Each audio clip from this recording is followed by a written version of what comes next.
Bismillahirrahmanirrahim. Assalamualaikum warahmatullahi wabarakatuh. Innal hamdalillahi nahmaduhu wa nasta'inuhu wa nastaghfiruh wa na'udzu billahi min shururi anfusina wa min sayyiati a'malina. May yahdihillahu fala mudilla lahu wa may yudlil fala hadiya lahu. Ashhadu an la ilaha illallah wahdahu la syarika lah wa ashhadu anna Muhammad abduhu wa rasuluhu la nabiyya ba'd. Qala Allah Ta'ala fi kitabihil karim, ya ayyuhalladzina amanu taqullaha haqqa tuqatih fala tamutunna illa wa antum muslimun. Wa qala Allah subhanahu wa ta'ala, ya ayyuhalladzina amanu taqullaha wa qulu qawlan sadida yuslih lakum a'malakum wa yaghfir lakum dhunubakum wa may yuti'illaha wa rasulahu faqad faza fawzan 'azima.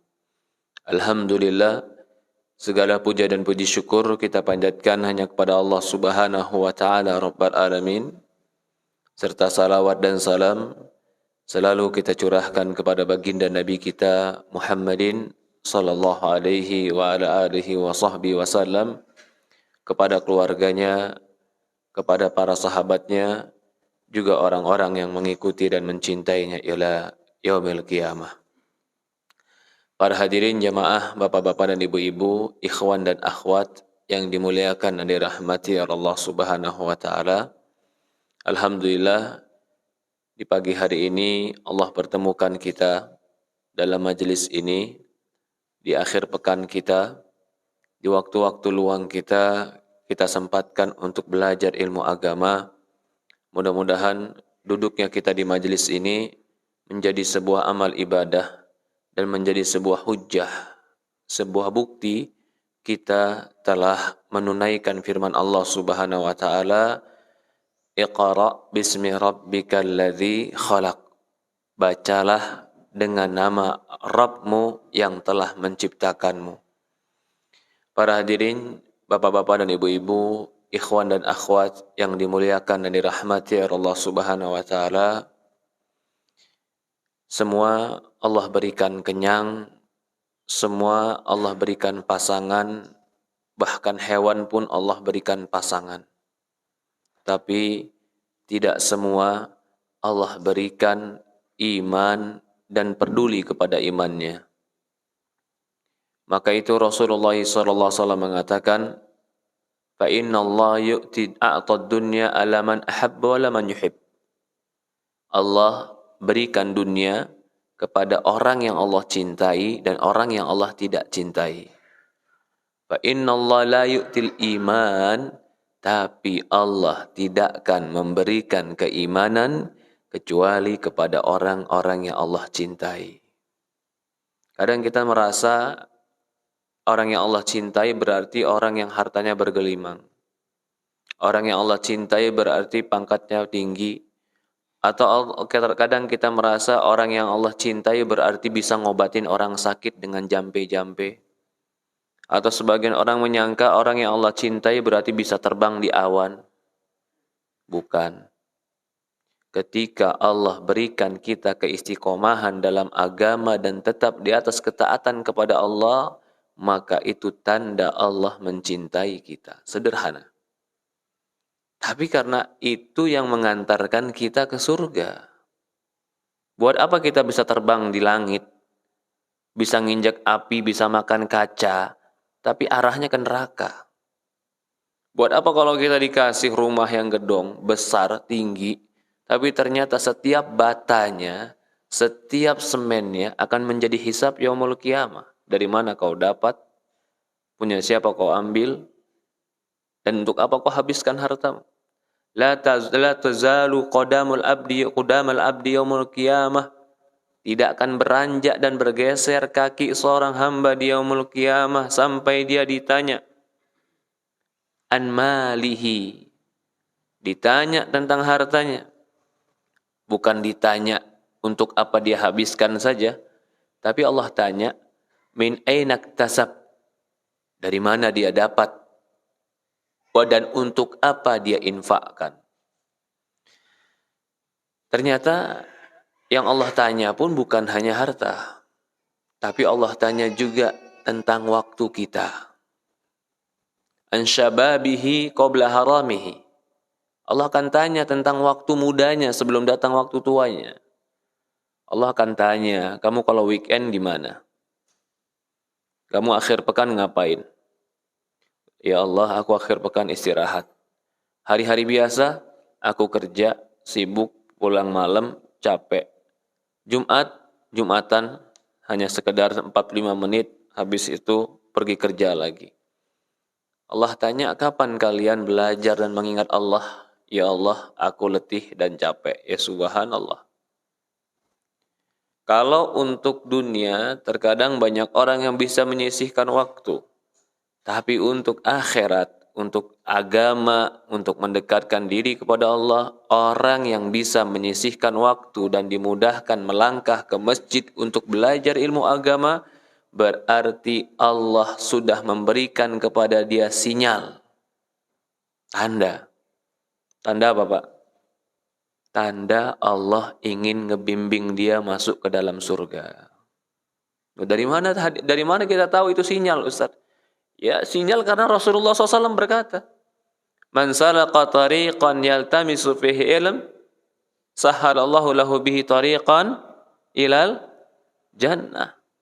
Barang siapa yang menempuh jalan, menuntut ilmu agama, belajar ilmu agama, sahhalallahu lahu, Allah mudahkan untuk dia tariqan ilal jannah, jalan menuju surga.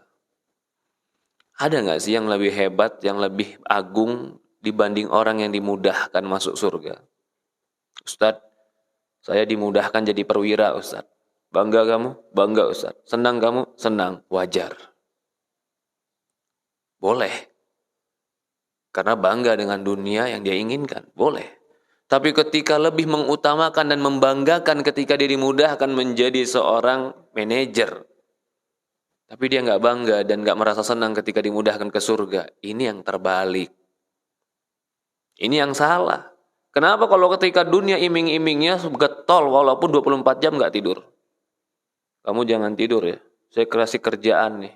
Ada 5 amplop besar, kerjain. 24 jam jangan tidur. Nanti kalau kamu selesaikan kerjaan kamu akan saya promosikan jadi direktur. Kira-kira tidur nggak, Pak? Hah? Dia nggak tidur, dia kerjakan. Salah atau benar? Boleh kan? Tapi ketika Allah bilang kamu akan kuberikan surga, ya sudah, aku tidur dulu, nanti dulu surganya. Nah, ini yang salah. Kenapa ketika dunia kita gampang bergerak, gampang semangat, tapi ketika akhirat biasa aja, adem, hati itu dingin kayak nggak bergerak. Apa yang salah, Pak?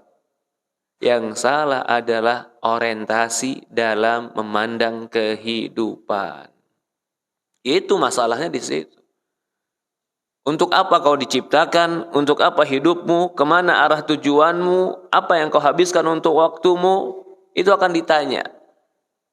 Maka kalau orang yang punya orientasi hidupnya salah, cara berpikir hidupnya salah, dan dia menilai sesuatu yang salah tentang yang terpenting dalam hidupnya, sudah bisa dipastikan akan salah keputusan di setiap mengambil keputusan dalam kehidupannya. Karena salah cara berpikir, cara orientasi, salah juga yang menjadi tujuan hidupnya. Inna salati wa nusuki wa mahyaya wa mamati lillahi rabbil alamin. La syarikalah. Katakanlah, Kul inna salati, katakanlah salatku, wa nusuki, ibadahku, wa mahyai, hidupku, wa mamat, matiku. Hidup mati ini jelas nih. Untuk siapa? Untuk apa? Lillahi rabbil alamin. Semuanya untuk Allah, Rabb alamin. Ditegaskan di akhir ayat, la syarikalah. Gak ada sekutu dalam tujuan hidupku ini.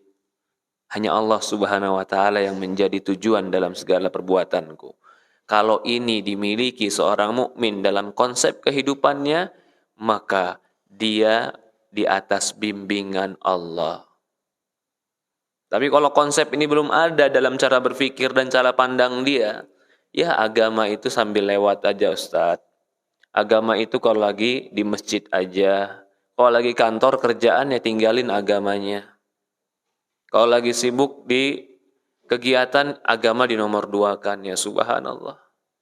Ini orang-orang yang seperti ini orang-orang yang curang, Pak. Bagaimana curang? Dia mau doa dia di nomor 1-kan. Kebutuhan dia di nomor 1-kan. Permintaan dia, keinginan dia, segala sesuatu yang berkaitan dengan dia, selalu dia mohon kepada Allah, ya Allah nomor 1-kan aku. Cepat berikan padaku dan kasih cita-citaku. Dia pengen dia menjadi prioritas di sisi Allah. Tapi agama Allah tidak dia prioritaskan. Panggilan Allah dia nggak prioritaskan. Perintah Allah dia nggak prioritaskan. Egois tidak? Curang tidak? Curang. Ini namanya wailul lil mutaffifin. Celaka mereka orang yang curang. Jangan dikira curang itu hanya curang dalam timbangan. Para ulama mengartikan curang itu adalah orang-orang yang minta haknya. Dia minta haknya ditunaikan secepatnya, tapi ketika menunaikan kewajiban, dia tidak pernah menunaikan kewajiban dengan sempurna. Setiap orang yang seperti ini bentuknya, ini masuk dalam kategori mutaffifin. Siapa itu? Orang yang minta disempurnakan haknya, tapi tidak pernah menyempurnakan kewajibannya. Istri minta disempurnakan haknya. Ayah pokoknya harus kasih saya mobil, saya rumah, saya pakaian, saya kesehatan. Ayah harus kasih saya semuanya. Oke. Hak wanita dikasih rumah, dikasih pakaian, dikasih kebutuhan, hak. Tapi begitu malam hari suaminya ngajak dia bilang, ayah aku capek, jangan ganggu, ayah tidur aja di sofa. Ya subhanallah. Mutaffif itu namanya. Sama seperti itu juga suami. Datang ke rumah, pokoknya istri harus ngelayanin. Kopi harus ada, teh harus ada, pisang goreng harus ada, rumah harus rapi, pakaian harus rapi, dipanggil istri harus datang. Begitu istri bilang, ayah minta beli kopinya, nggak dikasih. Itu namanya mutaffif juga.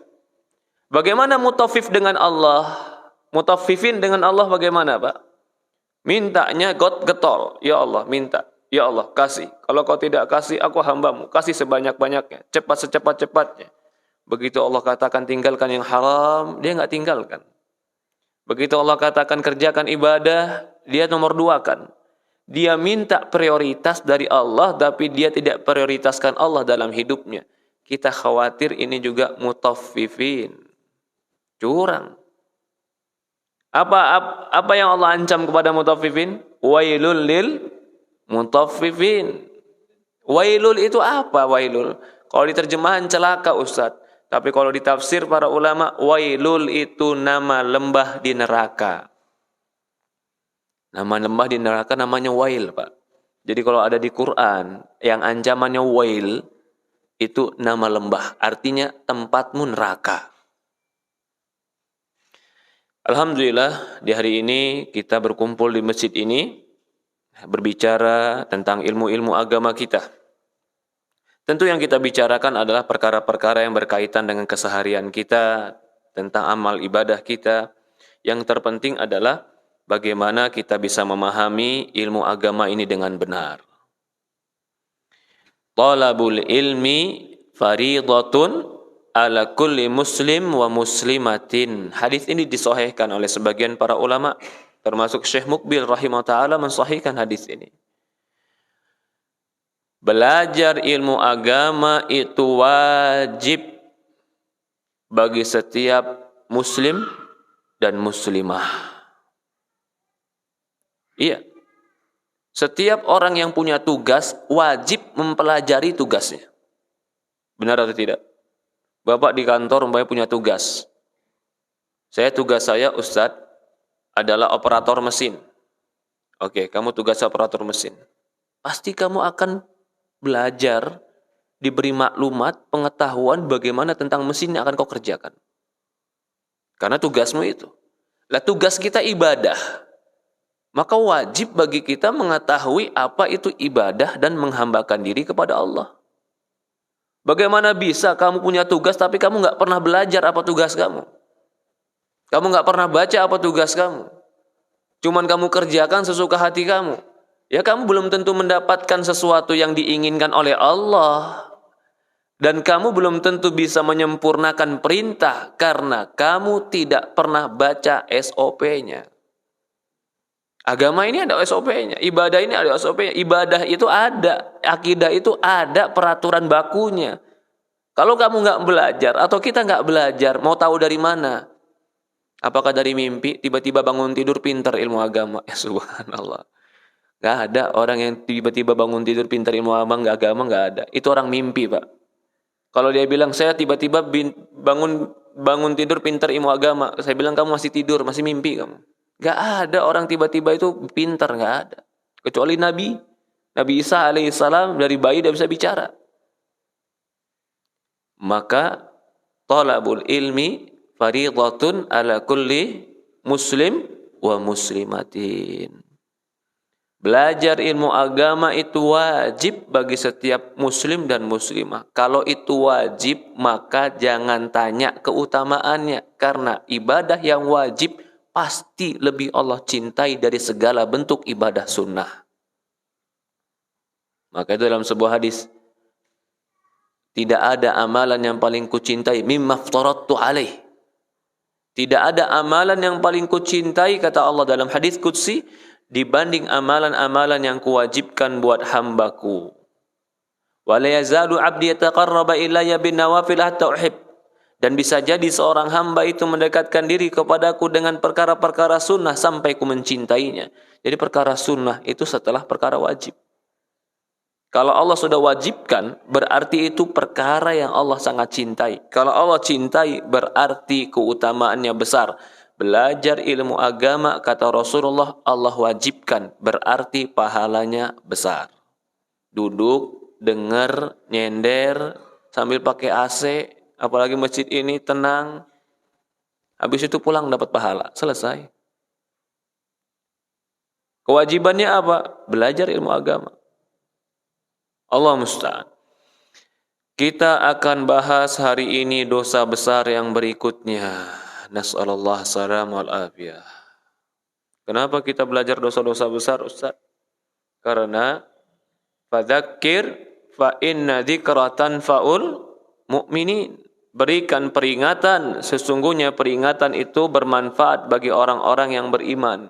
Kita sudah bahas kemarin di awal-awal buku ini, kenapa alasan kita mempelajari dosa-dosa besar. Hari ini kita akan belajar dosa besar apa? Hah?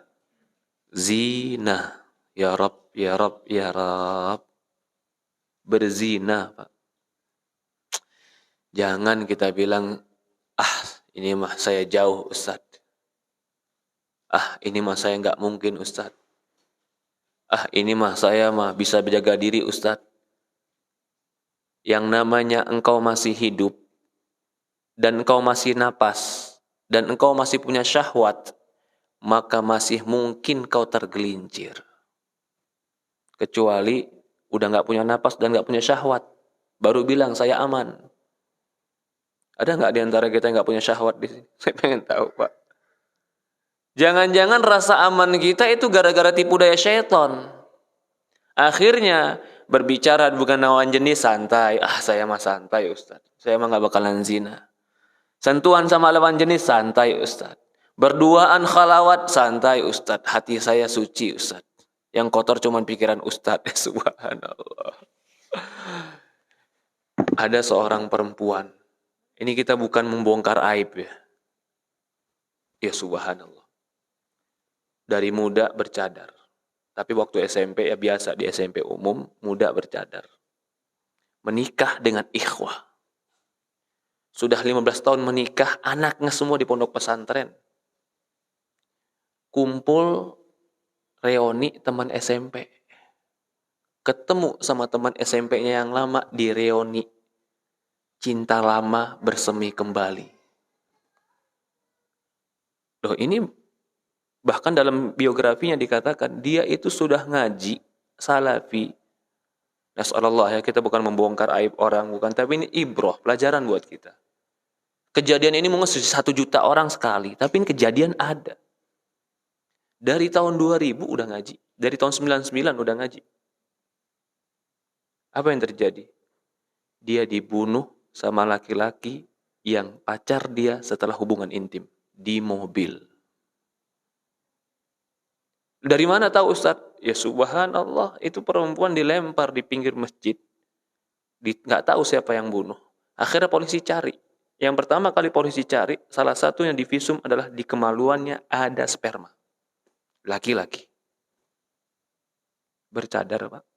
Ngaji, Pak. Anaknya di pondok pesantren. Terjadi. Apa sebabnya? Reuni teman SMP. Apakah kita menghinakan dia? Kita sedih dengan itu. Lalu bagaimana sikap kita? Doa sama Allah, lindungi diri kita, pikiran kita, hati kita, keluarga kita. Ku anfusakum wa ahlikum nar. Ini baru satu cerita. Belum lagi cerita-cerita yang lain. Nas'alullah salam al-afi. Apalagi zaman medsos sekarang, Pak. Zaman medsos. Ini perempuan udah tergila-gila sama laki-laki, dirayu habis di medsos. Dia tinggalkan suaminya, dia tinggalkan anaknya. Pergi dia ke daerah yang si suami itu ada, si laki-laki itu ada. Sampai sana si laki-laki itu hilang. Gak ada sama sekali.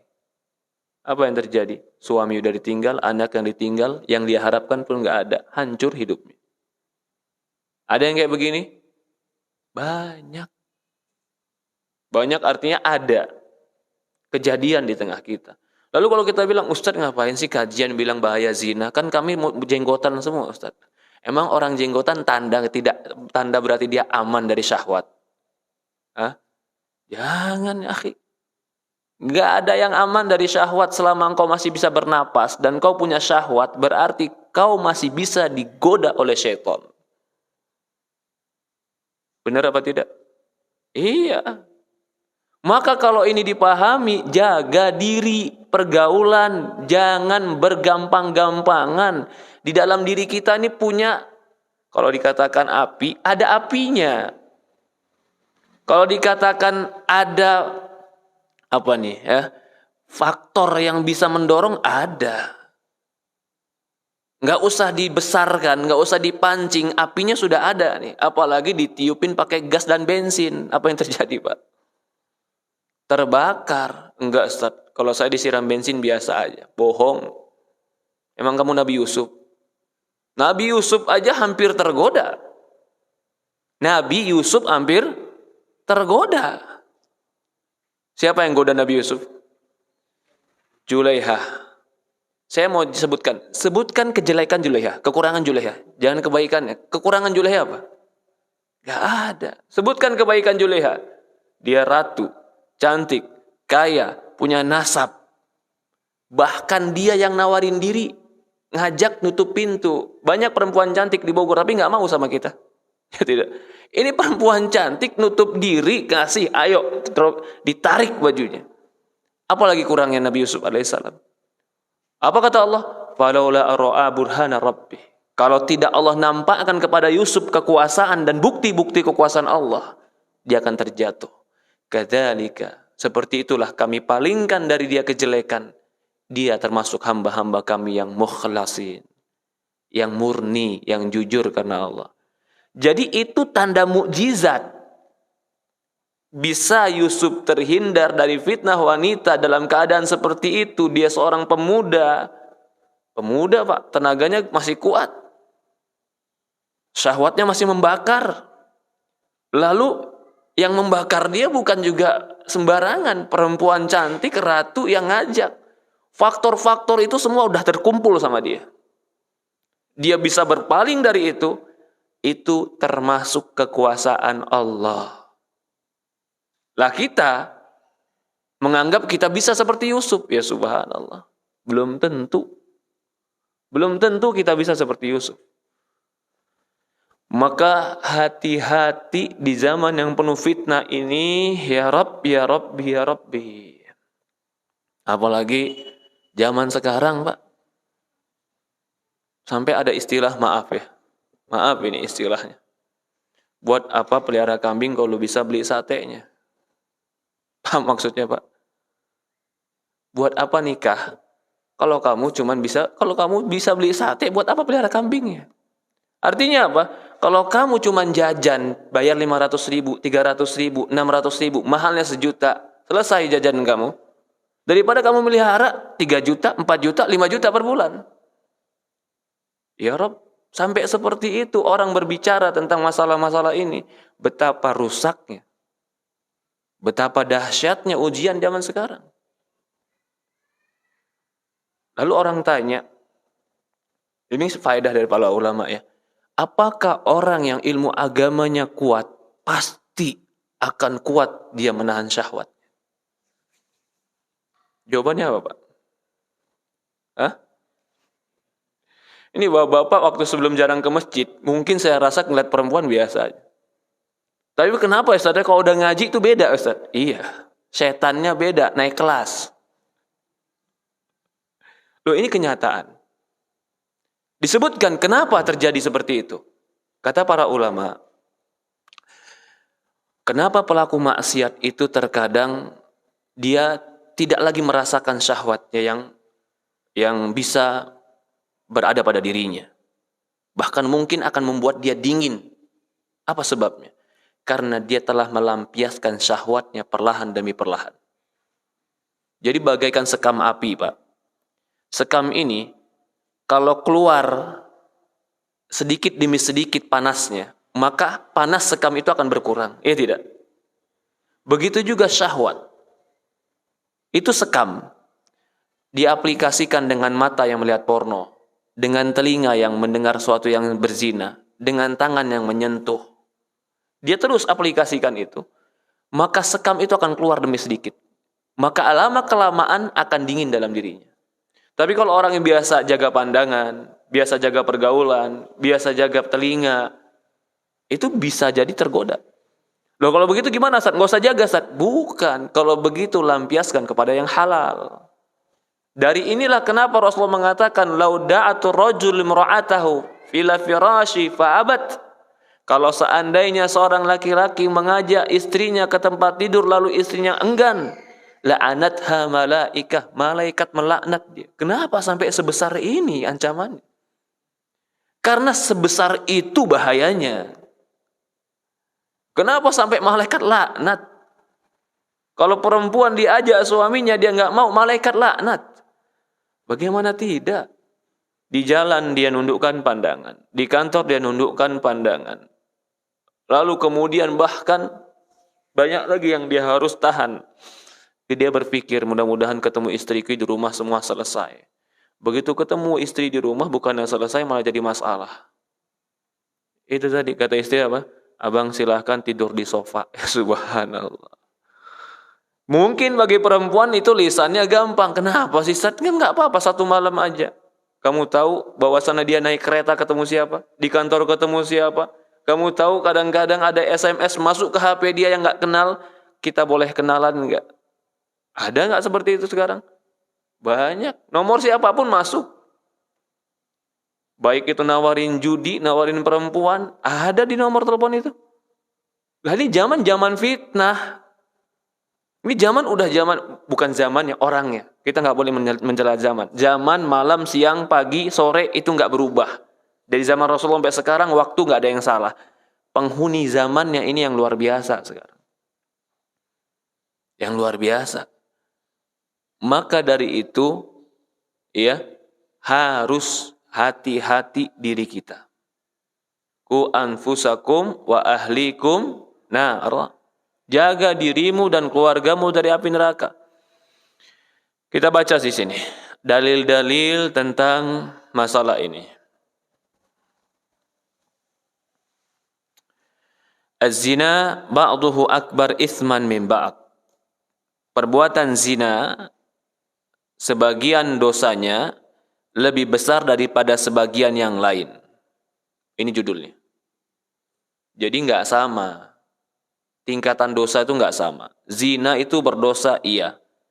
Zina pun bertingkat-tingkat. Ada zina tangan, zina mata, zina mulut, zina kaki. Zina yang paling besar adalah zina kemaluan. Itu semua dosanya beda. Begitupun ketika melakukan hubungan berbeda-beda. Berzina dengan seorang perempuan yang tidak bersuami dosa besar. Bahkan bagi laki-laki yang berzina seperti itu boleh dicambuk dan dirajam atau dirajam. Yang benar dirajam. Tapi berzina dengan istri orang lebih besar lagi dosanya. Berzina dengan anak gadis dosanya besar. Nggak ragu dosanya besar. Boleh dirajam orang itu. Berzina dengan istri orang, zina lebih besar. Kenapa? Karena dia berzina dan menghancurkan rumah tangga orang. Berzina dengan tetangga, istri tetangga, lebih besar daripada berzina dengan 7 orang wanita yang lain. Kenapa? Karena kalau tetangga yang sudah punya suami, lalu mereka berzina, itu tetangga harusnya tidak mengganggu tetangga. Tetangga harusnya menghormati dan menjaga tetangga. Kalau tetangga saja sudah tidak merasa aman bagaikan musang yang akan mengambil ayam, maka tetangga seperti ini tetangga yang paling jelek. Yang paling jelek. Nas'alullah salamu alafiyah. Zina semuanya dosa besar. Tapi berzina bertingkat-tingkat. Berzina dengan saudari kandung lebih besar lagi daripada berzina dengan istri tetangga. Berzina dengan keluarga kerabat yang satu darah, naudzubillah, nas'alullah salamu alafiyah, lebih besar dibanding dengan zina dengan yang lainnya. Maka itu kata Syekh di sini, az-zina ba'duhu akbar ithman min ba'din. Perzinahan itu dosanya sebagian lebih besar daripada dosa yang lain. Nas'alallah assalamu alafiyah. Qala Allah Ta'ala, Allah berfirman, وَلَا تَقْرَبُوا الزِّنَا إِنَّهُ كَانَ فَاحِشَةً وَسَاءَ سَبِيلًا. Kata Allah Subhanahu wa taala, jangan kau dekati zina. Innahu kana fahisyah. Zina itu adalah perbuatan fahisyah, keji. Fahisyah itu kotor. Fahisyah itu jorok, fahisyah itu jahat. Allah gambarkan zina itu dengan fahisyah. Kenapa? Karena dampak dari perzinahan itu adalah penyakit. Sampai di penemuan, Pak. Penemuan, pertama kali keluar penyakit HIV, ternyata itu karena perzinahan. Awal kali pertama keluar penyakit HIV karena perzinahan. Penyakit-penyakit yang menjijikkan itu keluar karena perzinahan. Yang kadang-kadang tidak ada obatnya. Bukan karena tidak ada berarti tidak ada sama sekali. Allah belum keluarkan obatnya. Karena Allah ingin buktikan kepada mereka yang berzina bahwasannya perzinahan itu fahisyah. Semua penyakit ada obatnya, kecuali mati nggak ada obatnya, kecuali tua nggak ada obat. Kalau sekarang ada penyakit yang belum dapat obatnya, bukan karena tidak ada obatnya, Allah masih sembunyikan untuk kita obat. Kata Allah Subhanahu wa taala, "Wala taqrabu zina." Allah enggak bilang jangan kamu berzina, bukan. Tapi Allah bilang jangan dekati zina. Mendekatinya saja haram, apalagi melakukannya. Itu cara berpikir yang benar. Maka segala bentuk perkara yang mendekatkan diri kepada zina, maka itu haram. Apa saja sih yang mendekatkan diri kepada zina? Apa saja yang membangkitkan syahwatmu dan engkau berpikir untuk berzina, maka itu adalah mendekati zina. Apa saja yang membangkitkan syahwatmu sehingga mendorong engkau untuk berpikir zina, maka itu adalah mendekati zina.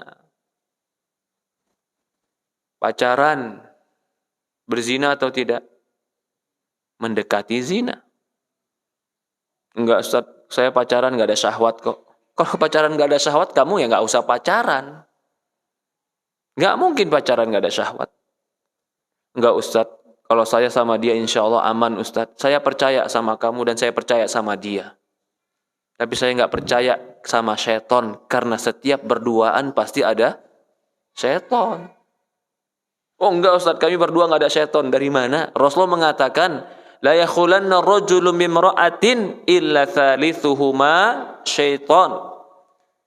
Rasulullah mengatakan tidak seorang laki-laki berduaan dengan wanita kecuali yang ketiga syaitan.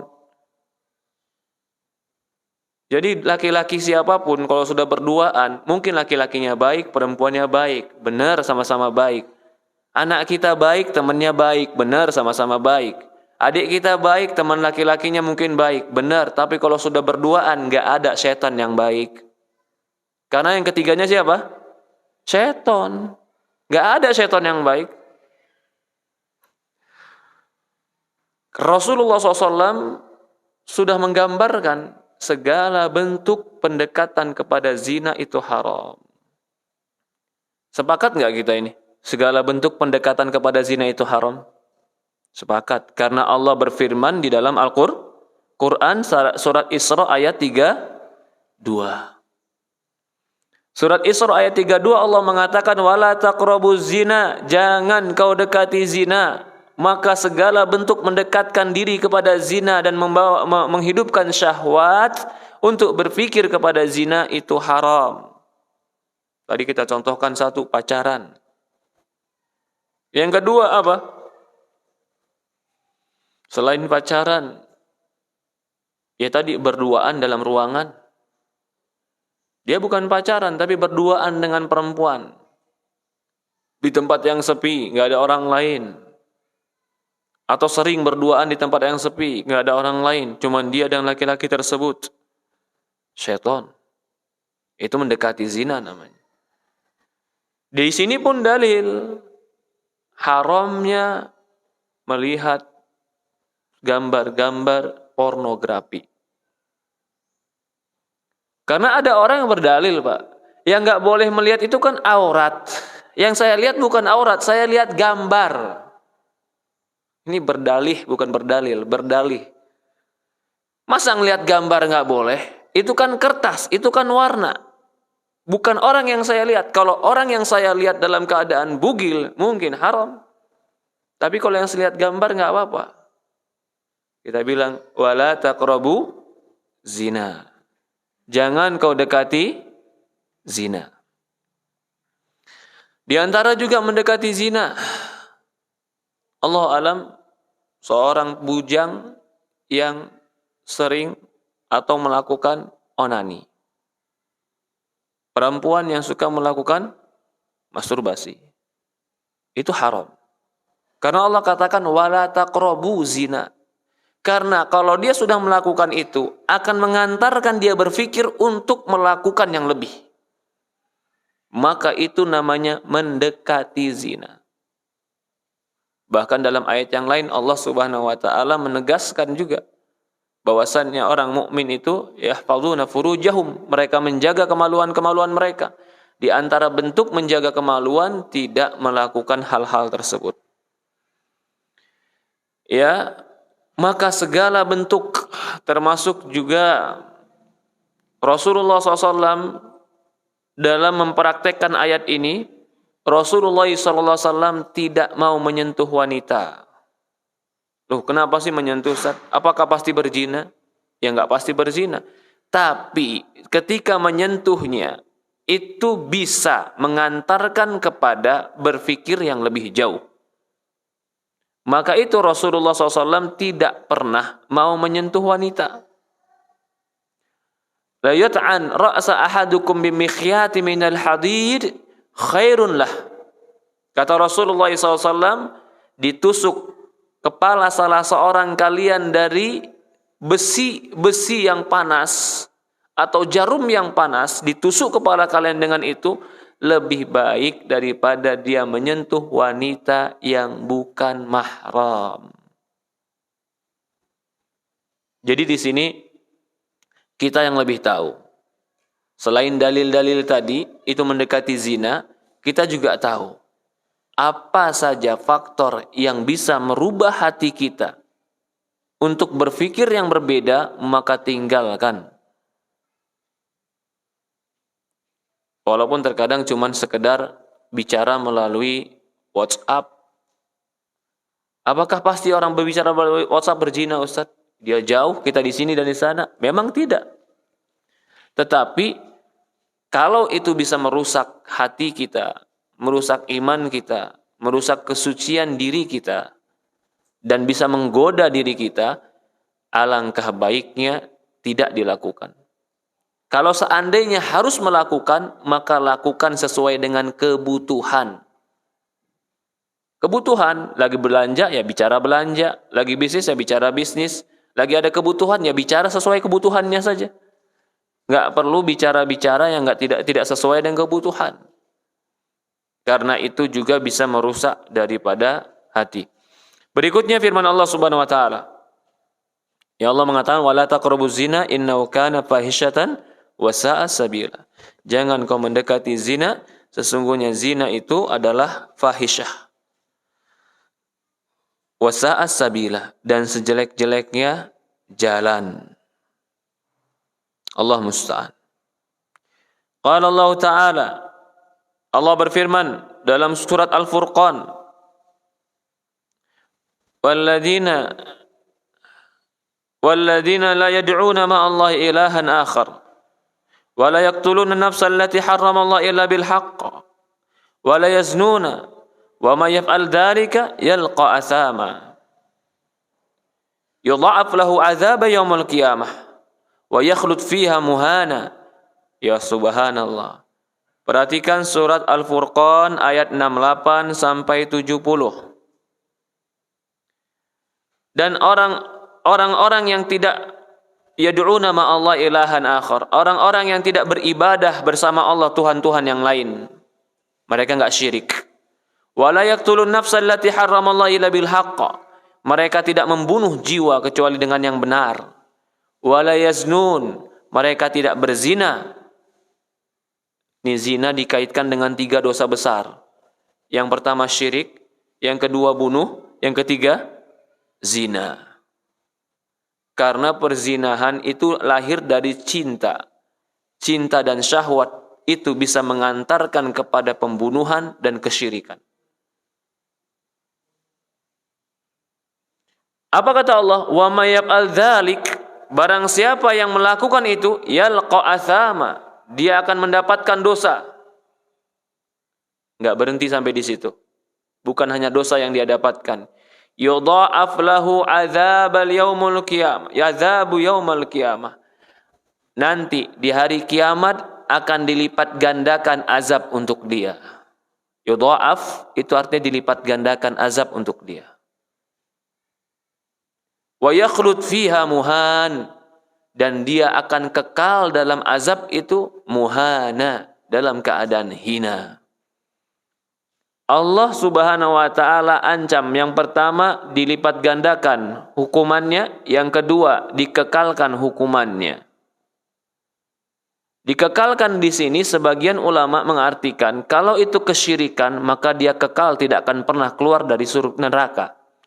Kalau itu bukan kesyirikan, kalau itu adalah pembunuhan dan perzinahan, maka yang dimaksud dengan dikekalkan di sini adalah dimasukkan dalam waktu yang sangat lama dan dilipat gandakan oleh Allah Subhanahu wa taala azabnya. Ya Rabb, orang yang berakal tidak akan pernah mau mendapatkan hukuman yang lama, khalid, selama-lamanya hanya untuk kenikmatan yang 15 menit. Gak mungkin mau nuker. Saya kasih kenikmatan 15 menit, tapi kamu di neraka selama-lamanya. Khalidin fiha. Ya Rabb, siapa yang mau?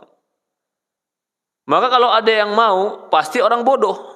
Dari inilah Allah Subhanahu wa taala selalu mengatakan pelaku maksiat itu dengan kategori orang bodoh, jahil. Karena mau menukar sesuatu yang rendah dengan sesuatu yang sangat mahal. Kebodohan dan kejahilan itu terjadi ketika dia berani membayar mahal sesuatu yang rendah. Itu namanya kebodohan. Dia berani masuk ke dalam neraka dengan waktu yang sangat lama, diazab dan dilipat gandakan oleh Allah hanya untuk kenikmatan yang semu dan sebentar. Lalu dikatakan di dalam surat yang lain, Rabbi shrahli la ilaha illa anta subhanaka. Az-zaniyatu waz-zani,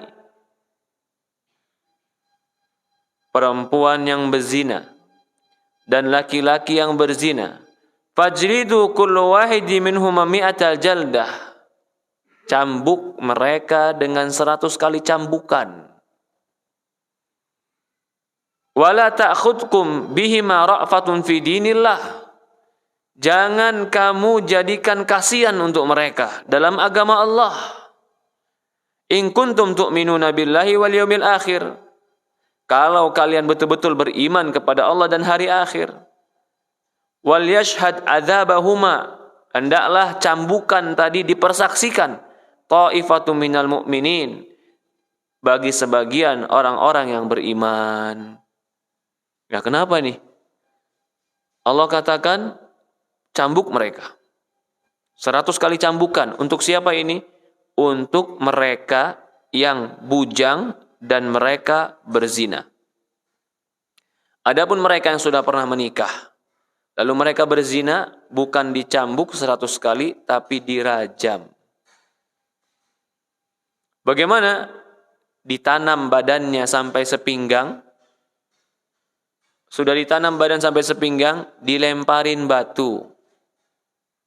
Dilemparin batu, nggak boleh batu yang lebih besar dari kepalan, nggak boleh. Kalau dia ambil batu yang batunya besar, umpamanya batu sebesaran 2 kilo, 3 kilo, langsung dilempar, nggak boleh. Batunya hanya sekepal tangan. Dilemparin sampai mati. Kalau lemparan pertama nggak mati, diambil lagi batunya, dilemparin sampai mati. Kata para ulama, kenapa hukuman penzina begitu pedih dan begitu hina?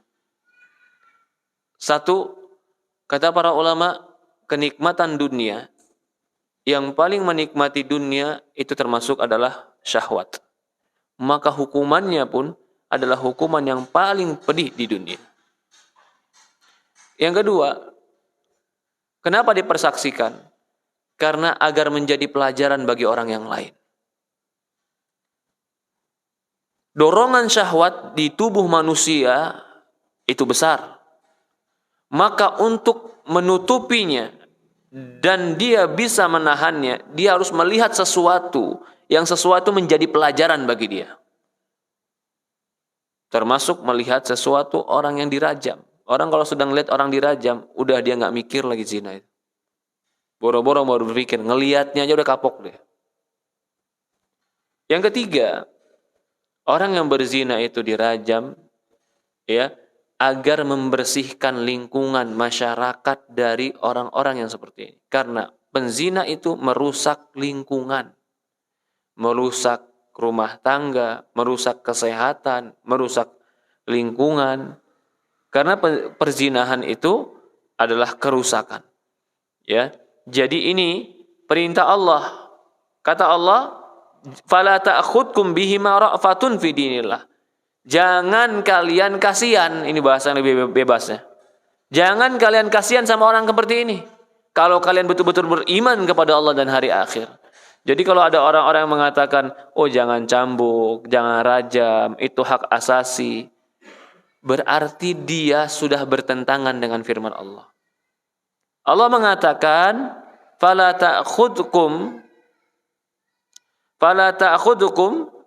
bihima ra'fatun fi dinillah. Jangan menjadikan kalian terhadap perbuatan mereka itu kasihan dalam agama Allah.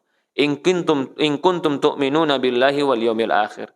Kalau kalian beriman kepada Allah dan hari akhir. Ya. Kemudian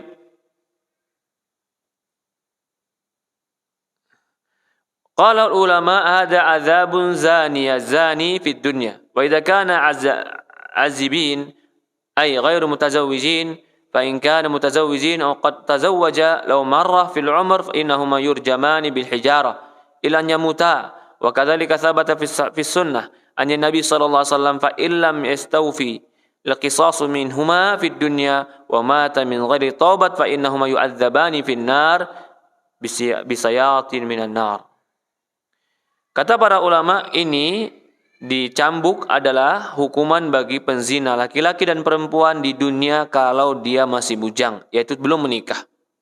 Kalau dia sudah pernah menikah, maka dia walaupun satu kali, maka dia akan dirajam. Jadi gini, kalau ada orang yang sudah menikah dengan resmi dan dia sudah melakukan hubungan intim satu kali saja, lalu dia cerai, setelah itu dia berzina, maka orang seperti ini tetap hukumannya adalah rajam. Tapi kalau dia statusnya bujang, tapi dia pernah berzina, bujang, maka tetap dia itu dicambuk, bukan dirajam. Ya, begitu juga dari sunnah Nabi SAW, kalau orang tadi tidak diberikan kisos di dunia, maka kalau dia mati tidak bertobat, maka dia akan diazab di dalam neraka oleh Allah Subhanahu wa taala. Nah, kalau sekarang dia mati di dunia gara-gara dirajam, apakah nanti di yaumul qiyamah dia akan ditanya lagi? Sebagian ulama berpendapat, jika dia mati karena dirajam karena zinanya, maka dia di yaumul qiyamah tidak ditanya lagi. Sudah diampuni oleh Allah Subhanahu wa taala.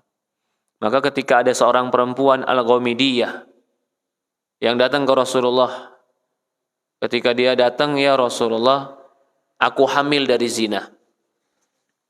Rasulullah katakan kepada teman-temannya, sahabatnya, apakah perempuan ini gila? Enggak ya Rasulullah.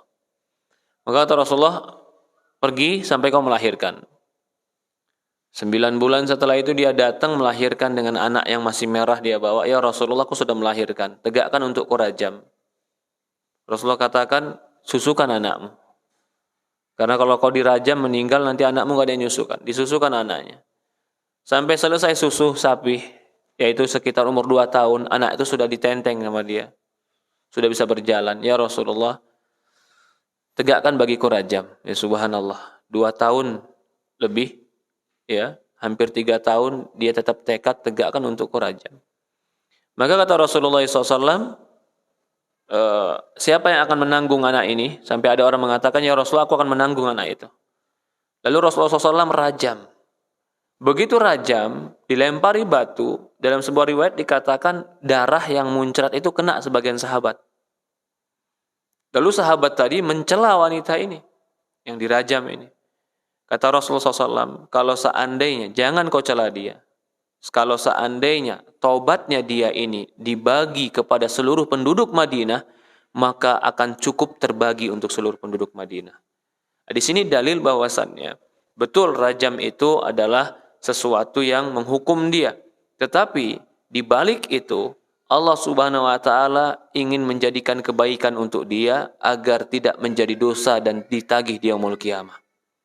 Orang yang mengerti tentang akhirat yang lebih utama, wa akhiratu khairu wa abqa, maka akan mengerti rajam itu sebenarnya lebih baik daripada Allah tagih nanti di akhirat. Kecuali orang yang taubat.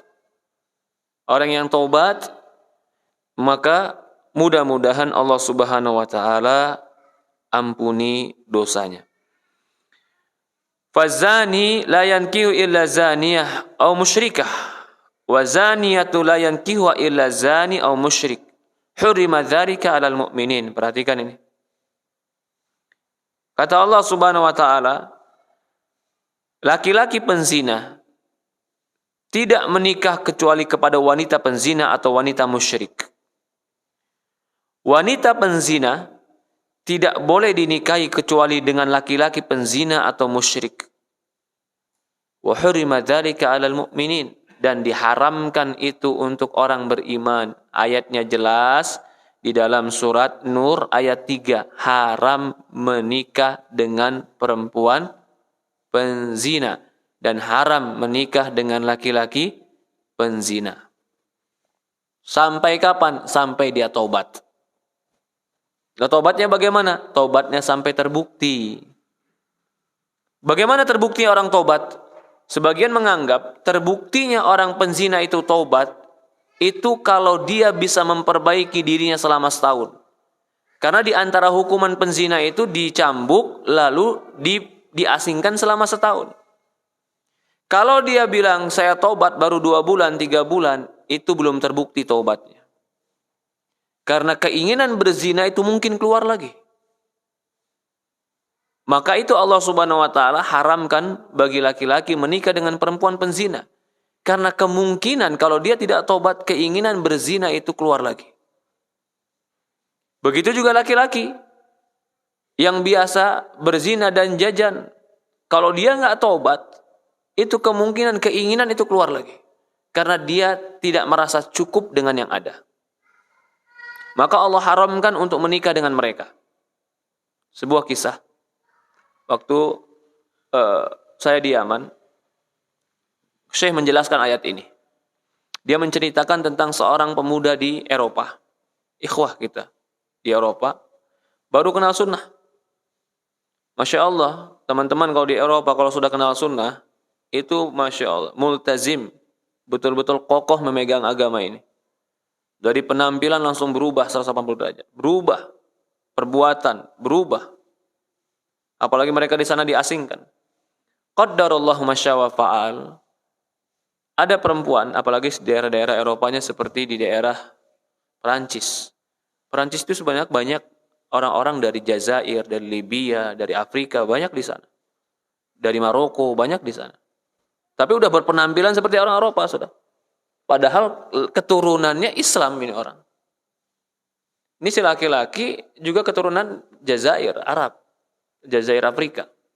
Udah taubat dari kemaksiatannya. Ternyata datang kepada seorang wanita yang kagum sama dia dan mengatakan, tolong nikahi saya. Dia tahu perempuan ini pezina. Dia tahu. Maka dia telepon Syekh, ya Syekh, ini perempuan minta nikahin sama aku, Syekh. Tapi aku tahu dia pezina. Dan dia katanya udah bertobat, ya Syekh. Kata Syekh, kapan dia bertobat? Dia berkata kepadaku, sekarang bertobat, ya Syekh. Bolehkah aku nikahi dia? Kata Syekh, jangan kau nikahi dia. Syekh, dia ada bertobat. Kata Syekh, tobat itu butuh bukti. Akhirnya dia nikah juga nih sama perempuan. Ternyata betul, setengah tahun setelah pernikahan dia dapati perempuan ini serong dan berzina lagi dengan laki-laki lain. Jadi, seorang yang bertobat dari seorang penzina tidak boleh dinikahi. Itu poin pertama. Kalau seandainya memang menikahi penzina, harus terbukti dengan jelas dia bertobat. Buktinya itu adalah dengan perubahan, dengan waktu. Karena taubat itu nggak kayak makan sambal. Begitu digigit cabenya langsung kerasa, belum tentu. Dia bilang taubat hari ini karena hari ini masih sadar. Besok godaannya datang, taubatnya akan diuji jujur atau tidak. Maka itu minimal 1 tahun. Kalau dia bisa mengisolasi dirinya, merubah akhlaknya, berbuat baik selama 1 tahun, itu sebuah tanda bahwasannya dia bertobat yang benar. Tapi kalau dia bilang tobat, tapi nggak ada perubahan, ini bahaya. Maka seperti itu juga sebenarnya dalam rumah tangga. Ketahuan suami berzina, nangis sama istrinya, maaf istriku, aku bertobat. 2 bulan, 3 bulan ketahuan lagi. Bawa lagi hadiah buat istrinya. Maaf istriku, aku bertobat. 2-3 bulan begitu lagi. Dia bingung si istri. Ustadz gimana nih? Suami saya tobat. Allah kan mana terima tobat Ustadz. Dia tobat berbolak-balik. Ini namanya tobatnya tobat sambel ini. Tobat sambel. Dia harus buktikan sholatnya lebih baik, ibadahnya lebih baik, perbuatannya lebih baik, dan waktu akan membuktikan kalau dia betul-betul jujur atau tidak. Lah kalau dia nggak tobat gimana Ustaz? Kembali kepada ayat ini, fazani la yankihu illa zaniyah. Laki-laki penzina jangan dinikahi kecuali dengan perempuan penzina. Maka di situ boleh perempuan minta cerai. Karena di akhir ayat, hurrima dzalika 'alal mu'minin, diharamkan itu untuk orang beriman. Jadi boleh. Begitu juga sebaliknya, perempuan yang berzina, ya, perempuan yang berzina itu bahkan terkadang wajib dicerai. Kenapa? Karena Allah jelaskan, wa hurrima dzalika 'alal mu'minin, haram itu untuk orang beriman. Di surat Nur ayat 3. Az-zani la yankihu illa zaniyah. Ustaz, saya bisa maafin dia, Ustaz. Bukan masalahnya kau bisa maafkan dia atau tidak, tapi masalahnya kau akan ambil bibit anak-anakmu dari sperma dia. Bagaimana kau ingin menikah dari rahimmu yang laki-laki penzina? Akan lahir nanti dari rahimmu sperma laki-laki penzina. Atau bagaimana kau bisa memaafkan perempuan yang rahimnya diziarahi banyak orang? Subhanallah. Saya pemaaf Ustaz. Kamu pemaaf, tapi anakmu jadi apa nanti? Karena pernikahan itu bukan antara kita dan istri saja. Pernikahan itu rumah tangga dan membangun generasi. Jadi kalau ada orang berpikir bahwasannya pernikahan itu antara dia dan suami atau istri saja, itu gak tepat. Pernikahan itu melanjutkan keturunan. Bibit keturunan kita ini harus baik. Orang yang benar. Orang yang soleh. Rasulullah ditanya, "Ai dzambi a'dzam?" Ya Rasulullah, dosa apa yang paling besar? Anta ja'ala lillahi niddan wa huwa khalaqak. Engkau menjadikan Allah sebagai tandingan sementara Dia menciptakan engkau. Qala thumma ai? Kemudian apa lagi ya Rasulullah? Qala an taqtul waladaka khasyatan an yut'am ma'ak. Engkau bunuh anakmu karena kau khawatir dia makan bersamamu. Qala thumma ai? Qala an tuzani halilata jarak. Kemudian engkau berzina dengan tetanggamu, istri tetanggamu. Hadis ini ya diriwayatkan, hadis ini katanya sudah ditakhrij di raqam 9. Ya, ini hadis ini disahihkan oleh para ulama ya. Tentang hadis ini dari Rasulullah sallallahu alaihi wasallam. Allahu a'lam. Ini yang kita bisa bahas hari ini. Insyaallah kita akan lanjut di pertemuan yang akan datang. Ada pertanyaan, tafadhol. Sudah 1 jam pertemuan kita.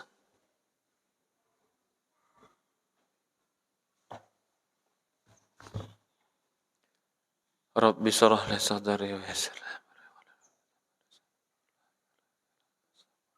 Silakan, Pak. Waalaikumsalam warahmatullahi wabarakatuh.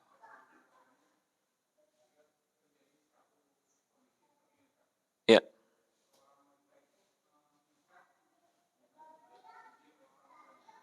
Wanita menikah tidak disetujui orang tuanya. Oke.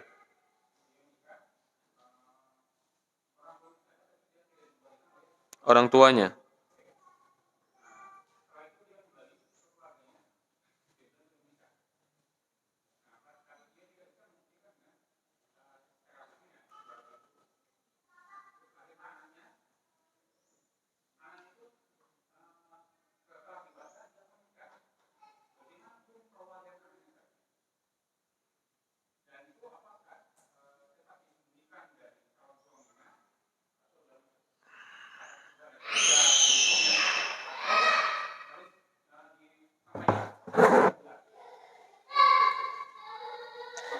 Iya, perempuan menikah tidak diizinkan orang tua.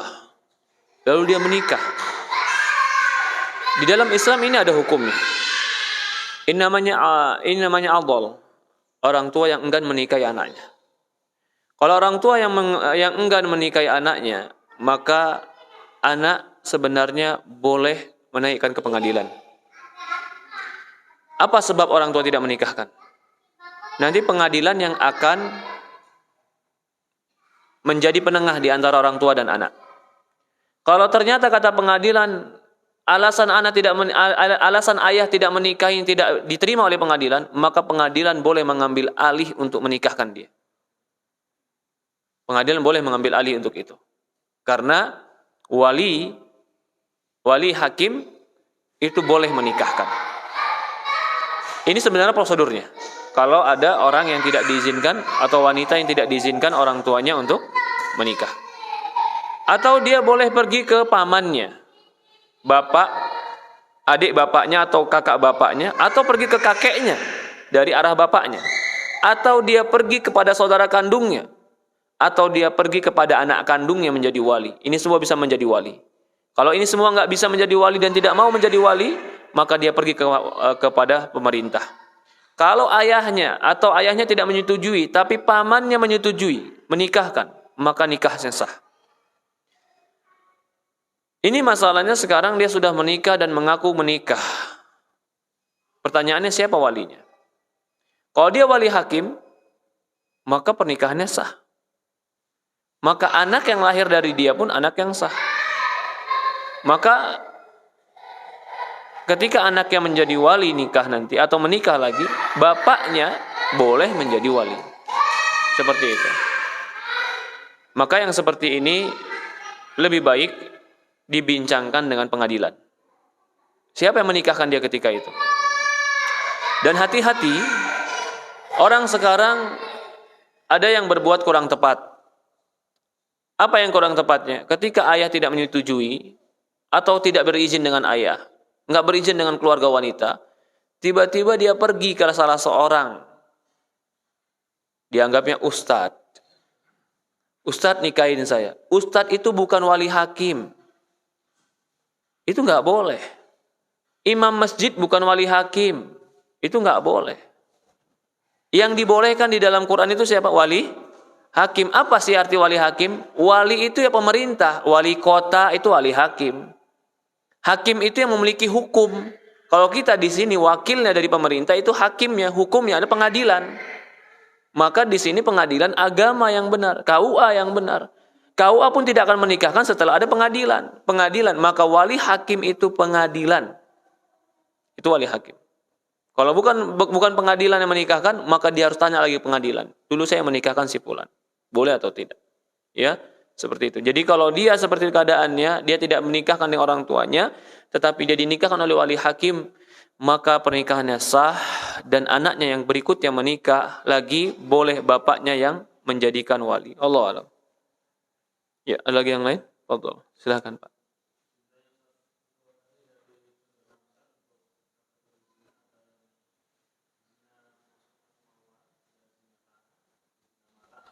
Ya.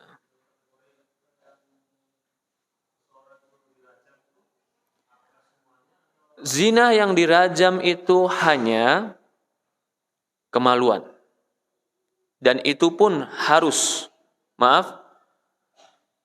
bukan hanya kemaluan bernempel dengan kemaluan tanpa ada selai pakaian, tapi harus dikatakan berzina itu timba masuk sumur. Walaupun tidak keluar mani. Tapi kalau nggak sampai seperti itu, dia pegang-pegang, dia raba, dia tempelkan, tidak sampai memasukkan, itu nggak dirajam. Dan itu nggak dirajam, tetapi kembali kepada keputusan pengadilan. Mau dihukum dengan apa? Mungkin dihukum dengan cambuknya lebih ringan, mungkin dicambuk 3 kali, 4 kali, 15 kali. Itu bisa dikembalikan kepada pengadilan. Tapi rajam tidak bisa dirajam. Jadi kapan dirajam atau dicambuk 100 kali? Ketika zina kemaluan, timba masuk dalam sumur. Pasti masuk. Seperti itu. Iya, Pak. Ada lagi yang lain? Silakan, Pak. Waalaikumsalam warahmatullahi wabarakatuh.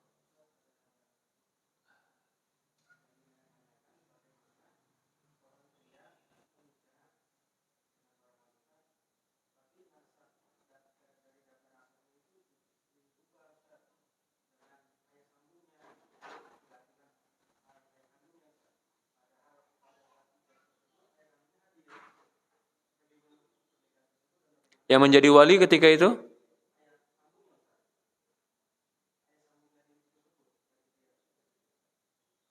Daya sambung dari wanita tersebut. Wali hakim, wali pemerintah juga ada. Iya.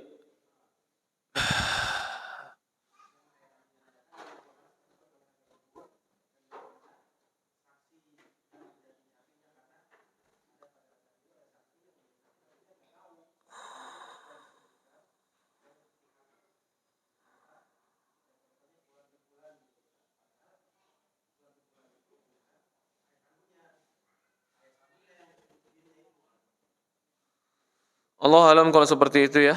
Lebih baik dia bertanya lagi kepada KUA. Tapi ayah sambungnya di situ ayah kandungnya ada. Dan ayah kandungnya melihat, meridhoi. Iya.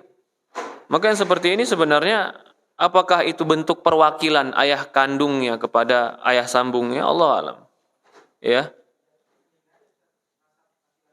Iya, pemberian nasab itu salah. Tapi apakah menyebabkan akad tidak sah sementara ayah kandung ada di situ? Maka saya nggak berani mengatakan tidak sah. Tapi pemberian nasab bukan kepada ayah kandung itu salah. Itu salah. Apakah kesalahan ini menyebabkan tidak sah pernikahan? Saya tidak berani mengatakan itu karena ayah kandungnya di situ mempersaksikan dan tahu pernikahan itu ada. Allah alam. Ya, mungkin cukupkan sampai sini. Silakan. Ada yang lain? Tidak ada, kita cukupkan ya. Kurang lebih mohon maaf. Subhanakallahumma wa bihamdi, subhanallah ilaha illa anta nastaghfiruka wa atubu ilaik. Assalamualaikum warahmatullahi wabarakatuh.